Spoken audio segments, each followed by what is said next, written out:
For some time, I was thinking to give a series of lectures on Vishnu Sahasranama. I don't know if it would come to 1,000 lectures. Maybe it would. Vishnu Sahasranama, of course, we don't generally chant that. We chant, what do we chant? Hare Krishna, Krishna Krishna, Hare Hare, Hare Rama, Rama Rama, Hare Hare. Because everything's there. But it's not there's anything wrong with that. Bhaktivinoda Thakur, he published an edition of the Vishnu Sahasranama, and he stated that the great jewels or the great value of the Mahabharata are Bhagavad Gita and Vishnu Sahasranama. He published it with Baladev Vidyabhushan's commentary. We find also that Chaitanya Mahaprabhu, that's recorded in Sri Chaitanya Charitamrita, one time he asked Srivas Thakur to recite Vishnu Sahasranama, which suggests that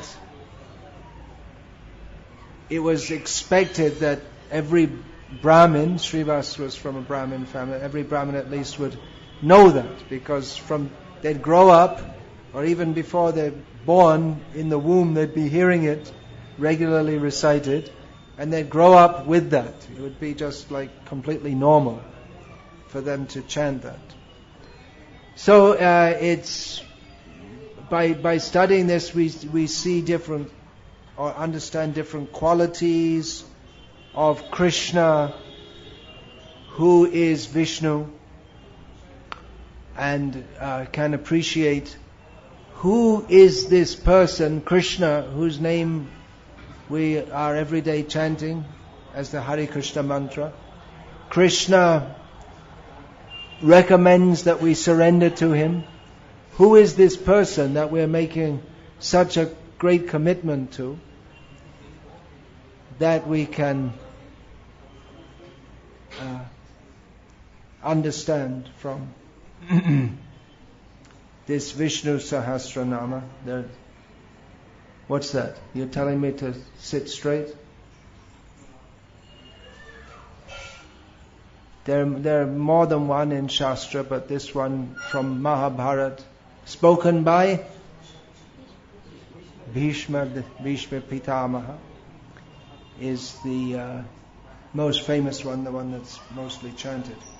Okay, so the first name is Vishva, which is a common word in Sanskrit and in Indian languages. It's a well-known word, which means the universe, or etymologically it means that, or in this case, who pervades everything. Now the sound became maybe a little too much. So if we are influenced by impersonal understanding, we may think that from the outset the Vishnu Sahasranam is giving us an impersonal understanding, because the universe means everything. So we might think that, well, everything is just Vishnu, or everything is Bhagavan, so it's all the same. But that is not, of course, that is not at all the intention. We shouldn't take it like that. But I saw one commentary given by some Sri Vaishnavas, in which they gave the understanding that Vishva means that which is complete in all respects. This is the name of Vishnu, means that which points that to his essential nature, qualities and glory, which are that is his inherent nature. to be full of all good qualities, to be complete in all respects, that He is undiminishing. He didn't acquire His qualities by any sadhana, but He is eternally complete, perfect, pure. So this is somewhat synonymous with the term Purna. So Krishna is the universe. Not only, of course, there's this universe, there are multiple Brahmandas. And there's the spiritual. When we say Vishva, we may think of one Brahmanda or one universe. From Shastra we understand there are, of course the term universe means only one. Uni means one. But the Shastric understanding is that there are many, many Brahmandas or material universes. And that beyond that there is the spiritual universe. So Krishna is the substantive principle of everything. So in this way He may be called Vishva. In the Moksha Dharma Mahabharata it's stated that Bhagavan is called the Vishva because He enters all the worlds. We find in the Purusha Sukta, as also in the second canto of Srimad Bhagavatam, that all the different elements and all the different demigods, they entered into the world, but still it didn't come to life until He, Vishnu, entered. So He is, that's another name of His which will come in Vishnu Sahasranama, Vishvatma. He is the life of the universe, and in that sense He is the universe. Everything, as Krishna states in Bhagavad Gita, everything is within Him, yet He is separate from it. Maya tatamidam sarvam jagada vyakta murtina matsthani sarva bhutani nachaham teshvavastita. Everything is within Him, yet He is separate from everything. Pasya me yoga maishvaram. Just see how His mystic opulence, how He is everything, and at the same time He is, we just can't call anything and everything Krishna. That is a mistake to think that everything is in all respects not the same as Krishna, but at the same time nothing is separate from Krishna. So this essential understanding, how nothing is separate from Krishna, but at the same time Krishna, the person, that is His identity, and everything is dependent on Krishna. He is within everything, everything is within Krishna, but He is still, in another sense, separate from everything, and that He is His own individual personality. Not that God is everything, therefore God has no particular identity. That is a misunderstanding. The Bhagavatam also states, Idang hi Vishvam Bhagavan. This Vishva is Bhagavan. Ivetara. But still it's different also. Idang hi Vishvam Bhagavan Ivetara. Yato jagat sthana nirodha sambhava. By Him, this jagat is created, maintained and destroyed. So there we have two words in the same verse, Vishva and Jagat, which are synonyms. They both mean the same thing. But it means the same thing, but described in a different way. Just like, for instance, if we say that Rama is the Supreme Personality of Godhead. That's true, right? If we say that he's the seventh avatar of Vishnu, did I get it right? Yeah, that's also true. We can say Ramachandra Bhagavan. We can say Vishnu avatar. We can say Dasharath Suta, the son of Dasharath. We can say Sitapati, the husband of Sita. So it all refers to the same person, but describing in a different way. So that's the whole Vishnu Sahasranama. The same person, but describing different elements of features of his personality. So Vishva means that which is everything, and Jagat means Gachatiti Jagat, that which is always moving, and that which is always changing. So what is that? That's stated here. Yato Jagat Sthana Nirodha Sambhava. That in this material world, there is creation, maintenance and destruction. And that is effected by him. Yatova imani bhutani jayanti yena jatani jivanti yat prayanti abhisangvishanti tad vijigyasasva tad brahmeti. This is the description of the Upanishads, that Brahman, or the Supreme Person, is that from which everything is manifested, by which everything is maintained, into which everything enters. That is the proper subject for inquiry. So if we see one word, we'll see, if we go a little deep, there'll be so many understandings that come out of it. So Krishna is everything. That's the point. That by studying the qualities of Krishna, or hearing the qualities of Krishna, or hearing his many names, we should be able to develop the consciousness of seeing Krishna everywhere, because nothing is different. In one sense, nothing is different from Krishna. Everything is manifested by Krishna.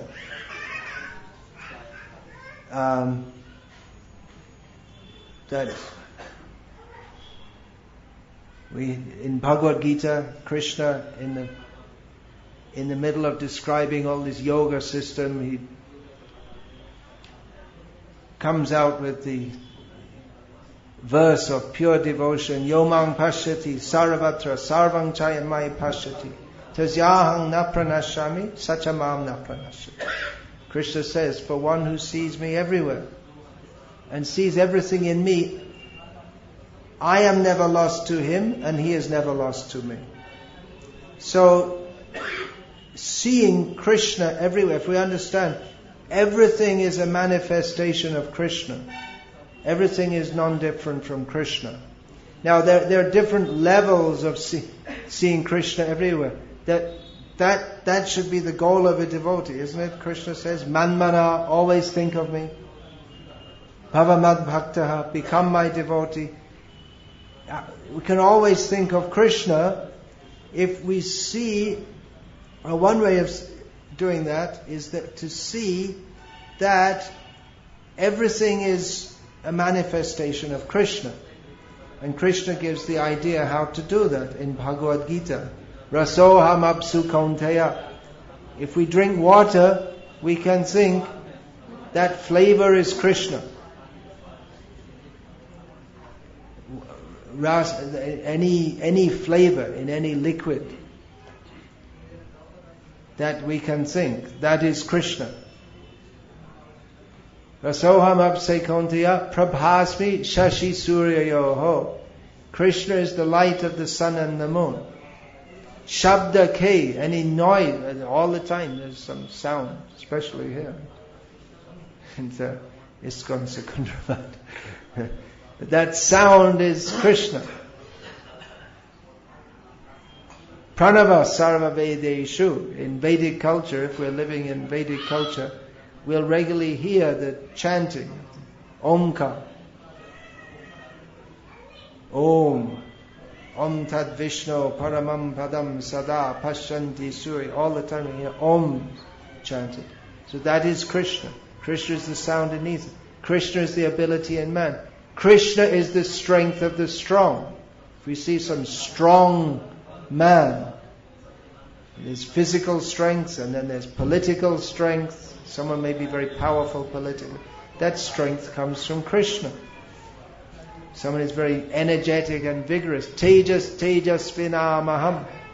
Everything we find the Vibhuti Yoga chapter of Bhagavad Gita. Krishna is even Dyutam Chaliyatam Asmi. Krishna is the gambling of cheats. So everything we can see, Krishna, by telling all these different things, Krishna is giving us the vision that we can see Him in everything. We cannot do anything without Krishna because everything is under the direction of Krishna. Everything is within Krishna. So that's one level of seeing everything in the universe as Krishna. And on the very high level of Krishna consciousness, devotees, they literally see Krishna. That there's one verse Srila Prabhupada quotes quite often, Tarva jangam deke na deke tarmurti sarvatra nija ishta deva spurti. That whatever a great devotee sees, moving, non-moving, he doesn't exactly see them, but he sees Krishna everywhere. Elsewhere in Chaitanya Charitamrita, a similar verse is there that Krishna tomar gara prema hoy jaha netra pare taha Shri Krishna svara. That if someone who has very deep love for Krishna, they'll only see Krishna all the time. Now you can just imagine, or you may have had this experience, if there's someone who's very close to you, and then you get the news that that person has an accident, or they may die, or they do die, then whatever else is going on in the world, you just can't think of that. You're just thinking of that person who's very close to you because of the loving relationship. There may be that maybe you don't even want to eat, or you can't sleep because you're just absorbed in thought of that person. So that is Krishna consciousness. To be in that state all the time. In the material world, if someone who's very close to you dies, generally you get over it sometime. You may feel very upset for some time. Then you gradually adjust and you go on with life. But the great devotees who are absorbed in love of Krishna, they're in that state all the time, and it actually intensifies all the time. That is Krishna consciousness. They're always thinking of Krishna so that they see Krishna. When Srila Prabhupada was asked, it's a common question, a challenging question, but have you seen God? Can you see God? And Srila Prabhupada answered, well, will you accept what I say? Because there's no way to measure if you can't measure what they're seeing actually. So he said, well, if I tell you, will you accept what I say? He said, yes. And Prabhupada said, yes, I'm seeing Krishna 24 hours a day. Always seeing Krishna.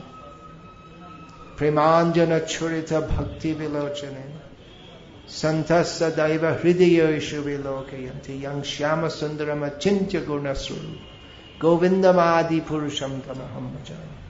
One whose eyes have got this ointment of prema. They always see Govinda, Shyamasundar, Achintya Guna Swarupam, his inconceivable, his form of inconceivable quality manifest in their heart, says Brahma. And from Chaitanya Charitamrita we find that not only in the heart but even everywhere, we'll see Krishna everywhere, with love. Now it may be that someone sees, under some unusual circumstances, someone sees Krishna everywhere. Duryodhana saw at one time, Krishna came to sue for peace. He went to see Duryodhana. Why call off this war? Come on, there's no need for a fight. Let's make peace.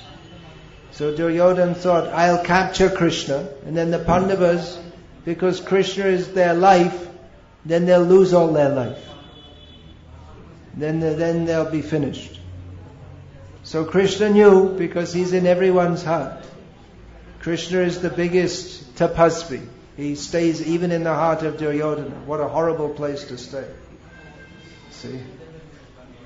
So he knew, so then he came in and Duryodhana arranged to go, then Krishna here, Krishna there, everywhere Krishna, Krishna. How many Krishnas are you going to capture? Krishna manifested everywhere. You can't capture him. Silly idea. But you can capture Krishna by love. That is how the Pandavas had captured Krishna, and why Duryodhana could never capture Krishna.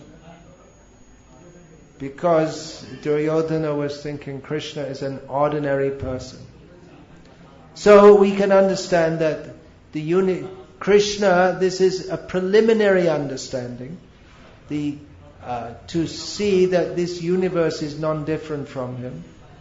The universe is he's within it, and the universe is within him. As Mother Yashoda saw, when Krishna opened his mouth, he was under accusation of the serious crime of having eaten dirt. So there was some childish quarrel going on. So Mother Yashoda looked in his mouth to see, and she saw in his mouth a lot of dirt. Krishna denied, but she saw all the bhumi, rapa, nalo, vayu, all the earth, water, fire, air, the whole universe is in Krishna's mouth. Not a little dirt, all the earth in the whole earth planet and all the planets, and a lot of earth in his mouth. So the whole universe is within Krishna. So that's a preliminary understanding. But that is important also to understand. Before we come to the understand or the love Krishna, we who are in this universe, who are thinking that this universe is a place for me to enjoy for my own sense gratification, separate from Krishna, the first thing we should understand is that we may try to be separate from Krishna, but we can never be separate from Krishna, because He is everything and He is everywhere. And even the ability to forget Him comes from Him. Because matasmriti jnanam apohanam cha. Even if we want to forget Krishna, we can't do so without His help. We're totally dependent upon Him. So, considering Krishna as the universe, because if we think, well, how vast is that universe? And then Krishna is not different from that.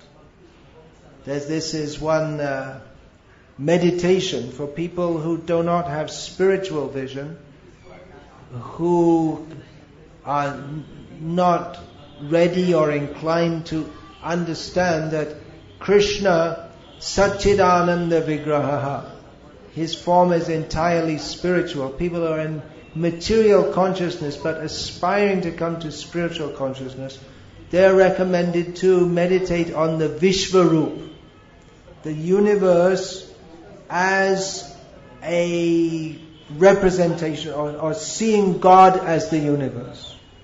Actually, He's much more than the universe.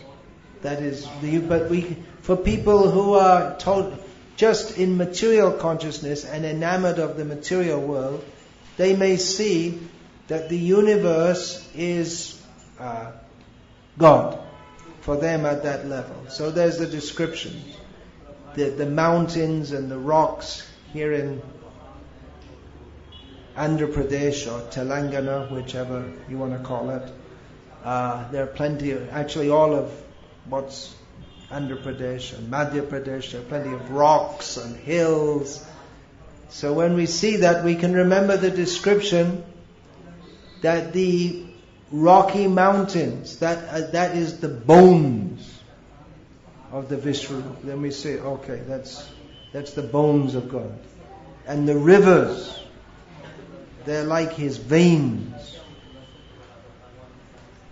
And the Brahmanas, they come from His head, and the Kshatriyas come from His chest. So in this way there are so many descriptions so that we can see this universe as God. And like I say, we have to progress from that to understand the personal understanding. Not I say, I mean Shukadev Goswami has given this way of seeing.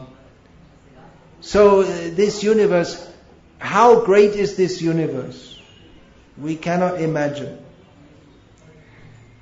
Our scientists, they talk of light years.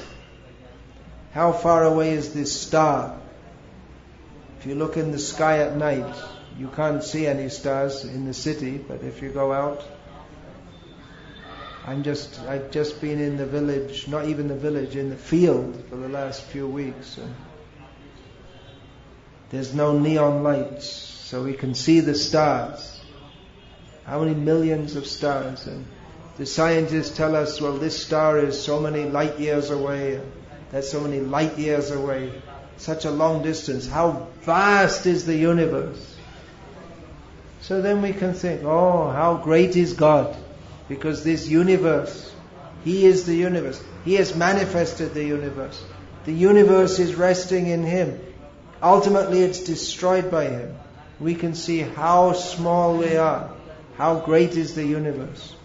But then again, Chaitanya Mahaprabhu, to put that in even greater perspective, even to understand our smallness even more, Chaitanya Mahaprabhu said that this universe is like one mustard seed in a big bag of mustard seeds.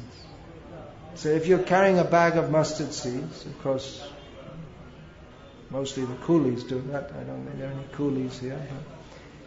Anyway, there's a bag of mustard seed and one mustard seed drops out. I don't think, if one coolie is bringing mustard seeds from the wholesaler to the kirana shop, and the shop proprietor who's bought the seeds, I don't even however miserly they may be, they won't complain if one mustard seed drops out of a bag. Is it because one mustard seed, it's very insignificant. Or the ladies when they're cooking, if there's some mustard seed and one drops on the floor and doesn't go inside the pot, they're not going to go down on the floor and look, where is that mustard seed? It's just if they drop the whole spoonful, you might get the jaru and sweep it up, but one mustard seed you won't bother about. So Chaitanya Mahaprabhu said that this whole universe, there are so many universes that this whole universe is just like one mustard seed. So if one is lost, or what does it matter? In other words, our position is so insignificant. We can just imagine how great is Krishna that to call Him the universe is, of course it's true, but it's not his main glory. Because to him, even one universe, or even all the universes, if you're the owner of the big agro business company and one sack of mustard seeds goes missing, that won't be a major loss to you. So like millions of trillions of universes. Compared to Krishna, it all comes into being simply by his desire.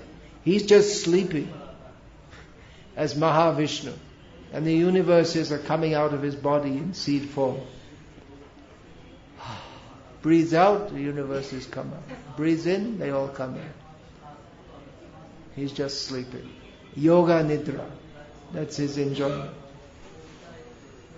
So, first of all, by seeing that he is the substantive principle of all the universes, he pervades everything, we can just imagine how great is he and how small are we. And that is the beginning of God consciousness. Because in material consciousness, we're always thinking, how great am I? Who is God? Ishvaro ham, aham bhogi. You don't know? You're in Maya. You don't know who God is? I'm God. Foolish people think like this. We can just understand how very small we are. It may seem, to someone who's very powerful, it may seem that they are God. To Kamsa, may seem, because he can just say, he can go order, you killed so many people. People are afraid of him. So when he goes in the city, people think, oh, he's very powerful. It may feel to him that he's God. Or if the chief minister of Andhra Pradesh comes, and then you see there'll be a big arrangement and big police bandobast. Every time he steps outside, it costs 1 crore rupees for the whole police bandobast and all this. And people, the press reporters be coming, taking photos and asking questions, and he has to sanction this. So it may seem to him and to others that he's all powerful. That illusion will be there. But it's an illusion, because he's in that position for a very short time, and he's in a position of tremendous influence in a very small area. But it may seem to them, it's just they get that exhilaration for a short time of feeling like God. But the actual Bhagavan is the proprietor of millions of universes, which he manifests even without effort. There is a picture in Greek mythology of the person called Atlas, who's holding the earth planet and bending down with the strain of holding it. But Krishna, it's described, the whole universe is held on Ananta Shesh, on one of his hoods, and again like a mustard seed. Just like if a mustard seed gets in your hair, you don't even notice it. It's not like you're straining from the weight. There's no weight. So for Krishna, it's no strain, no pain. All to create, maintain and destroy the universe is no problem for him. If we have to manage even one family, it's a big headache. If you have to manage a whole corporation or management of anything, it's a big headache. But for Krishna, parasya shaktiya vividhaiva shruyate swabhaviki jnana balakriyacha tamishvaranam paramam maheshwaram. For him, just by his energies, everything's going on very nicely. He doesn't have to bother managing anything. He's there officially, But what's he doing? He's dancing. Time to dance. All the time in the world, because all the world is his. And it all functions under his direction. So many things. Anything more I got to say? Yeah, so Krishna has many names. They all mean the same person. Yeah, that I was saying. Vishva, Jagat, it's the same thing it's the same entity but described in a different way. So Vishnu, the Supreme Personality of Godhead, who is, we could say, the official aspect of Krishna, because he has unlimited qualities. Ananta Kalyana Guna. He has unlimited qualities which are all beneficial for the world. Therefore he may be described in different ways. And for this reason there are at least 1,000 names, and actually unlimited names for Krishna, of which the first is Vishva. So we can see Krishna everywhere and everything in Krishna, and that is Krishna consciousness. So if you all bless me and Srila Prabhupada is pleased, then 999 lectures later we'll complete this. But then there's Balaram Sahasranam, Gopal Sahasranam, Gauranga. There are so many. So there's no end. No end to the glories of Krishna. If we pass our time glorifying Krishna, that will be the success of our life. So, if we don't finish in this life, well, Jivesru Rup Hoi Krishna Nitya Das, we can go on lifetime after lifetime glorifying Krishna. And there'll never be an end to it, because Ananta Shesh, he has unlimited mouths, and with each mouth he's glorifying Krishna, and he never repeats himself, and he never comes to any end, and nor will he come to any end, because Krishna is himself Ananta. There's no end to his glories. Hare Krishna. Hare Krishna. Any questions or comments about this? Actually, he is praising Krishna from so many billions and trillions years. Like Balaram is praising Krishna from so many millions and trillions of years. He has just completed 35%. I have heard He it. completed 35%. Yes, he completed 35%. I never heard this before. But it's 35% of infinity, which, much does that come to? 35% of infinity is the same as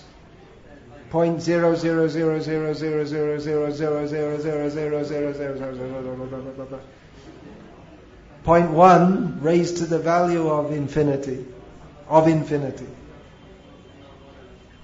There's no end to Krishna's glory. So if you say 35%, I never heard 35%, but it may be 35%. But then Krishna's glories are unlimited, so 35% of unlimited is still a long way to go. No end. Hare Krishna.